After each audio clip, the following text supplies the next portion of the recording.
Once upon a time, there were three brothers. They left home to go for a walk in the forest. On their way back, it was raining heavily and they could not continue in the rain. So they stopped at a little hut by the roadside. There was a very old woman in the hut. She was very kind to the three brothers. She told them to take off their wet clothes and she put them to dry near a fire. Meanwhile, they all sat near the fire to keep them warm. The old woman was cooking some porridge. It smelled so good. They all wanted some, but they were very shy to ask. When the porridge was cooked, the old woman said to them, "I have some porridge." But they all said, "No, thank you." So the old woman kept the pot of porridge in the corner of the hut. So, when the rain had stopped, the three brothers thanked the old woman for her kindness, put on their clothes and went away. They had just walked a few yards when the youngest of them said to the brothers, My cap! I left my cap at the old woman's hut. I must go back and get it." So he went back to the old woman's house. He knocked on the door, but nobody answered. The old woman had gone out, but she did not lock her front door. The boy went into the house. He saw the pot of porridge in the corner where the old woman had kept it. He wanted to have some. Indeed, this was why he came back to the house. He had not forgotten anything in the old woman's hut. He brought her the pot of porridge. Yummy, and ate a large part of it.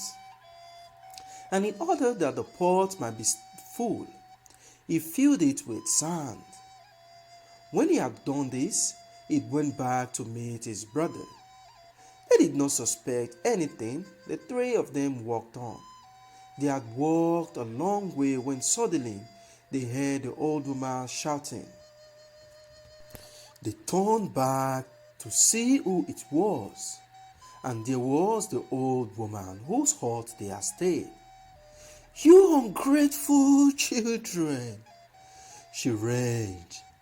"I gave you shelter from the rain. I made fire to keep you warm. What did you do in return? You filled up my pot of porridge with sand." Oh, of course. The two elder brothers were surprised to hear what she was saying.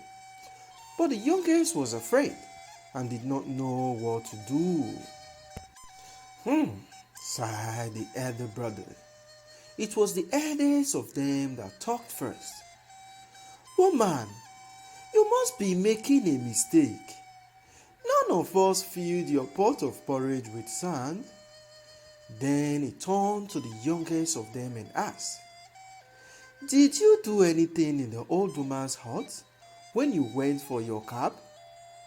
Oh no, he answered quickly. "I did nothing. I only took my cap, and that was all, I swear. I do not believe any of you," the old woman said angrily. "You must all pass a test to show me that you are innocent. You must cross the river. If you are innocent, you will be able to do it. But if you are not, you will fall into the river and die." "It's all right," said the eldest brother, convinced of his innocence. And he was the first to walk across the river. But before he walked across, he sang a song. Nememo, Nememo. We are three brothers. We went into the forest. On our way back, it rained. Oh, we stayed at the old woman's hut too.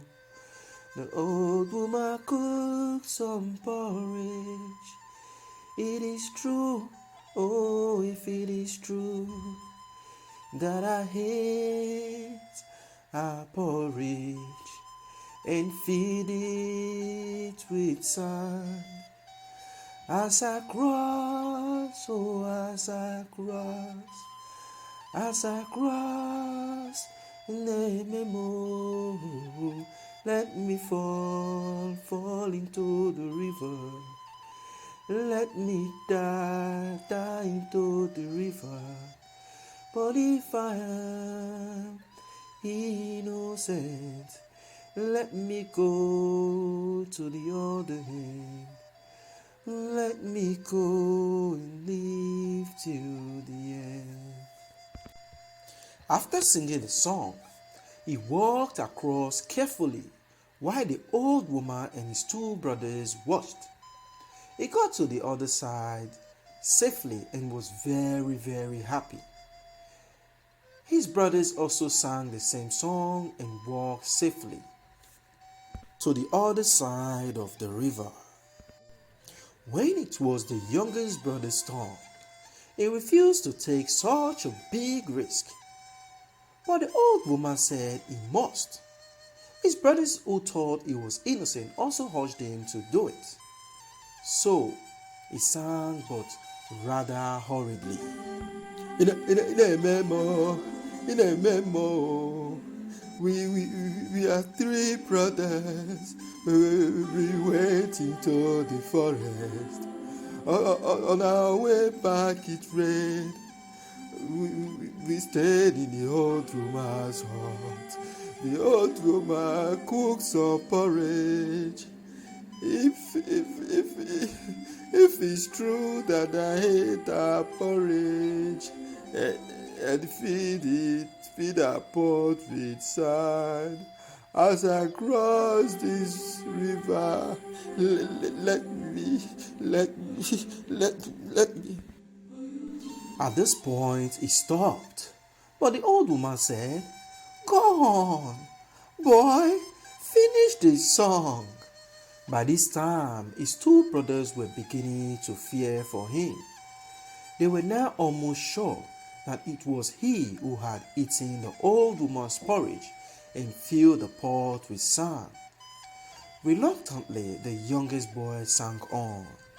Let me fall into the river. Let me die into the river. But if I'm innocent, let me get to the other end. After singing, he got on the rope. At first, nothing happened. But when he got to the point of the river, which was above the middle of the sea, he began to fear. His legs shook as he walked. He had hardly taken 2 steps more when he fell into the river.